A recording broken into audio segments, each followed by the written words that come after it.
या संदर्भात आपण अधिक चर्चा करूयात। आमचे प्रतिनिधी देवेंद्र कोल्हटकर आपल्यासोबत आहेत। देवेंद्र, नेमकं शिवसेनेच्या गोटात चाललंय तरी काय, हा प्रश्न सगळ्यांच्या मनात आहे।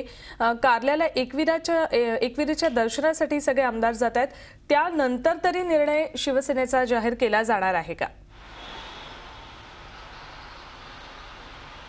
नक्कीच सुवर्ण, आपण बघतो की गेल्या काही दिवसापासून ज्या चर्चा सुरू आहेत की शिवसेना भाजप सरकारमध्ये सामील होईल की विरोधात बसेल, यावरती अद्याप कुठल्याही प्रकारचा निर्णय झालेला नाहीये। आज जे विजयी सगळे उमेदवार आहेत त्यांना एकविरा देवीच्या दर्शनासाठी उद्धव ठाकरे घेऊन गेलेले आहेत। त्यामुळे या सगळ्या देवीच्या दर्शनानंतर उद्धव ठाकरे जे आहेत या सगळ्या आमदारांबरोबर चर्चा करतील। मग सत्तेत बसायचं की विरोधात बसायचं यावरती देखील चर्चा होण्याची शक्यता आहे। दुसरीकडे एक गोष्ट अशी आहे की शिवसेना जी आहे उपमुख्यमंत्री पद आणि शिवाय महत्त्वाची खाती मिळावी यासाठी शिवसेना प्रयत्नशील आहे। पण आपण दुसरीकडे बघितलं तर भाजपने ऑलरेडी खाते वाटप केलेले आहेत, अनेक महत्त्वाची खाती भाजपकडे ठेवलेली आहेत। शिवाय उपमुख्यमंत्री पद असं पदच नसणार आहे अशी भाजपने तयारी केलेली आहे। त्यामुळे आता शिवसेना नेमकं या सगळ्याकडे कसं बघते, शिवसेना नेमकं काय भूमिका घेते हे देखील पाहणं महत्त्वाचं ठरणार आहे। शिवाय शिवसेनेत देखील अनेक जी आमदार मंडळी आहेत ती देखील इच्छुक आहेत मंत्रिपद मिळावं यासाठी, असा एक प्रवाह आहे। तर काही महत्त्वाची खाती जर मिळत नसेल तर विरोधात बसावा असा एक प्रवाह आहे।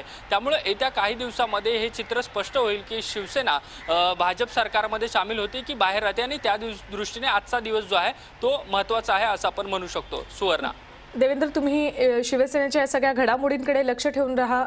तुर्तास या संपूर्ण माहितीबद्दल धन्यवाद। झी 24 तास रहा एक पाऊल पुढे।